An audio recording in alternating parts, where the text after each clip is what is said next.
सेवा आयोग से जो आरओ की वैकेंसी आती है उसकी एलिजिबिलिटी के बाद जो आपका विज्ञापन आएगा उसमें पूरी तरीके से जो समकक्षता वाला part. Hey everyone, good evening and welcome back to my new blog. तो फ्रेंड्स, अभी शाम के 7:30 बज रहे हैं और आज ब्लॉगिंग हम पहले स्टार्ट कर दिए हैं क्योंकि बहुत सारे काम अभी हमारे पेंडिंग पड़े हुए हैं। और जो लोग नए हमारे साथ जुड़ रहे हैं उनको मैं बता दूं कि स्पेशली मैं यूपीपीएससी एंड स्टेट एस्पिरेंट हूं। तो अगर आप इन दोनों एग्जाम में से किसी भी एग्जाम की प्रिपरेशन कर रहे हैं तो आप हमारे साथ जुड़ सकते हैं और आप लोगों की जो भी क्वेरी जो आप लोग कमेंट बॉक्स में कमेंट कर सकते हैं, वहां पे मैं आप लोगों का रिप्लाई कर दूंगी। तो चलिए मैं बात करती हूँ कि आरओ की एग्जाम जो होने वाले हैं, जो लोक सेवा से वैकेंसी आउट होने वाली है, उसकी एलिजिबिलिटी को लेके बहुत सारा कंफ्यूजन है आप लोगों के माइंड में। क्योंकि आप लोगों का जो आरओ की एलिजिबिलिटी होती है वो थोड़ी सी अलग होती है एआरओ की एलिजिबिलिटी से। अलग कैसे होती है वो हम आगे ब्लॉग में बात करेंगे और इसी वजह से बहुत सारे स्टूडेंट कंफ्यूज हो जाते हैं। तो आज की वीडियो देखने के बाद उम्मीद करती हूँ कि आपके जो भी कंफ्यूजन होंगे वो क्लियर हो जाएंगे। तो चलिए वीडियो को कंटिन्यू करते हैं।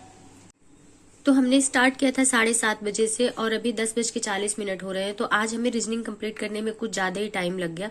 तो अभी हम चलते हैं, 10 मिनट का ब्रेक ले लेते हैं। उसके बाद हम अपना कंप्लीट करेंगे हिंदी, क्योंकि बहुत ही इम्पोर्टेंट है हिंदी। और मैंने पिछले ब्लॉग में भी बताया है कि हिंदी को मैं इस बार पूरे वीक रखने वाली हूँ और बाकी हमारा जो पुराना शेड्यूल था वो कंटिन्यू रहेगा ही। तो टाइम ड्यूरेशन जो है अपने शेड्यूल का थोड़ा सा हमने बढ़ा दिया है।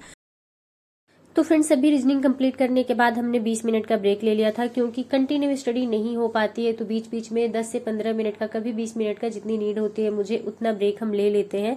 और वापस हम आ चुके हैं अपने स्टडी टेबल पे स्टडी करने के लिए। तो अभी हम आज शब्द शुद्धि वाले को नोटबुक से अपना कंप्लीट करने के बाद पढ़ेंगे, क्योंकि जो हमारे हैंड रिटन नोट्स होते हैं वो रिवीजन में काफी हेल्प करते हैं।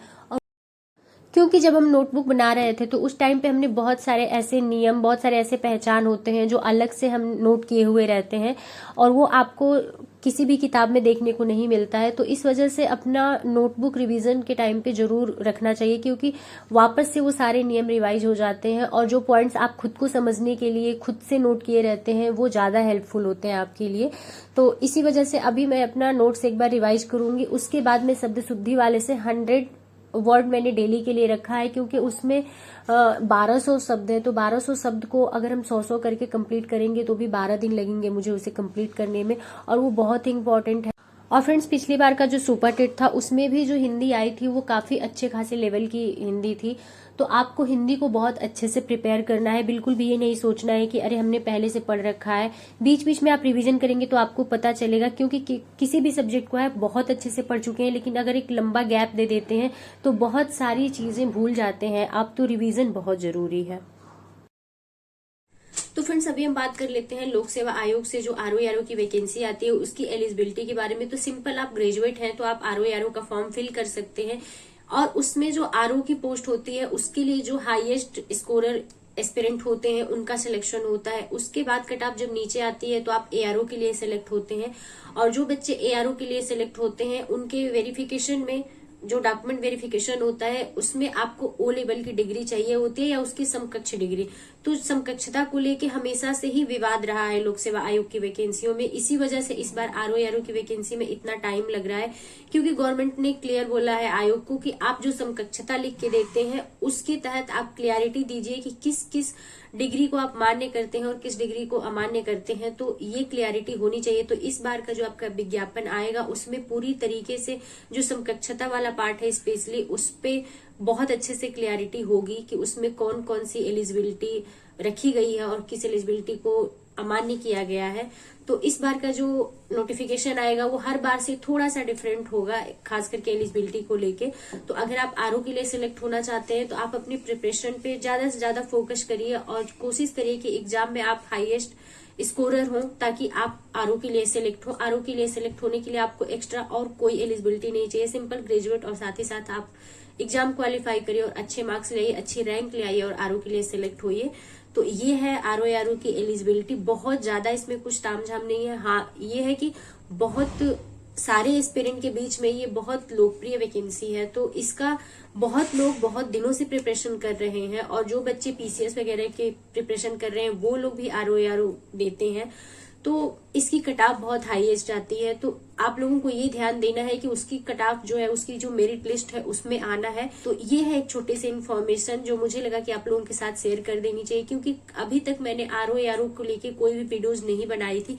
पिछले वीडियोज में मैंने थोड़ी सी इन्फॉर्मेशन आप लोगों को दी थी, तो 1-2 कमेंट्स ऐसे आए जिससे मुझे लगा कि आप लोग कंफ्यूज है एलिजिबिलिटी को लेके, क्योंकि आरओ की यूपीपीसीएल में भी सिलेक्शन होता है। आरओ का वैकेंसी हाई कोर्ट से भी आती है और लोक सेवा आयोग से भी आती है, तो इसकी एलिजिबिलिटी थोड़ी सी अलग है। जैसे कि आपकी जो हाई कोर्ट की वैकेंसी आती है उसमें ऐसा नहीं है कि आपको एआरओ में ही सिर्फ टाइपिंग होगा, उसमें आरओ एआरओ दोनों के लिए टाइपिंग होती है।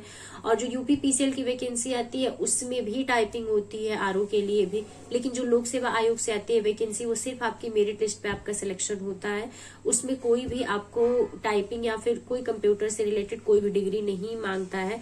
तो आप लोग बिल्कुल भी कंफ्यूज मत होइएगा। आप लोग लोक सेवा आयोग के आरओ की तैयारी कर रहे हैं तो आप लोग पूरे फोकस्ड होकर तैयारी करिए, क्योंकि बहुत ज्यादा टाइम निकल चुका है और बहुत ही कम टाइम बचा है और वैकेंसी आने वाली है और आएगी। 1 से 2 महीने में आपको वैकेंसी देखने को मिल सकती है। और इस बार जो वैकेंसी आ रही है वो अच्छी खासी आ रही है, क्योंकि काफी टाइम से वैकेंसी नहीं आई, तो जितने पद खाली थे उसको ऐड करके इस बार आएगी वैकेंसी। आप लोग अपने प्रिपरेशन पे फोकस करिए। तो फ्रेंड्स अभी 12:40 हो रहा है और अभी हम कंप्यूटर पढ़ेंगे, क्योंकि ये मेरा एक ऐसा सब्जेक्ट है जिसको मुझे पढ़ने का कभी भी दिल नहीं करता है। मैं चाहे जितना खुश रहूं, चाहे जितना स्ट्रेस फील करूं, कुछ भी किसी भी कंडीशन में, लेकिन पढ़ना तो है, क्योंकि आपके हर एग्जाम में अब यहाँ से 4 से 5 क्वेश्चन पूछे जा रहे हैं। तो एक भी क्वेश्चन को ये आप सोच के नहीं छोड़ सकते हैं कि अरे जाने दे, क्योंकि आजकल पॉइंट बहुत मैटर करता है मेरिट के लिए, तो एक नंबर बहुत मायने रखता है। और सिस्टर आपने पूछा था कि आपके पास एसके पांडे है तो स्पेक्ट्रम पढ़ना कंपलसरी है या एसके पांडे से काम चल सकता है।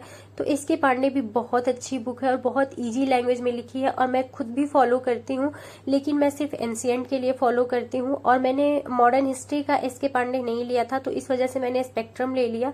तो आपको ऐसा कंपलसरी नहीं है। जैसे कि फॉर एग्जाम्पल इकोनॉमिक्स के लिए आपने देखा होगा, बहुत सारे टॉपर्स की इंटरव्यू आपने सुने होंगे कि वो बोलते हैं कि रमेश सिंह पढ़ना कंपलसरी नहीं है, लेकिन मार्केट में क्या चल रहा है कि अगर आपको सिविल सर्विसेज के एग्जाम देने हैं या यूपीपीएससी के एग्जाम देने हैं तो आपको रमेश सिंह पढ़ना ही पड़ेगा। तो आप बिल्कुल भी परेशान मत होइए, आपके पास जो बुक है आप उसे फॉलो करिए। एसके पांडे भी काफी अच्छी बुक है और इसी वजह से मैं यूपीपीएससी की जो बुक लिस्ट वाली वीडियो है वो लाने में मैं थोड़ा सा टाइम ले रही हूँ, क्योंकि बहुत सारे ऐसे राइटर की बुक है जो आपके पास होगी, हमारे पास नहीं है, क्योंकि हर राइटर की बुक हर स्टूडेंट तो फॉलो नहीं कर सकता है। तो जो वीडियो आएगी पूरी क्लियरिटी के साथ आएगी, ताकि आप लोगों के कोई डाउट न रह जाए।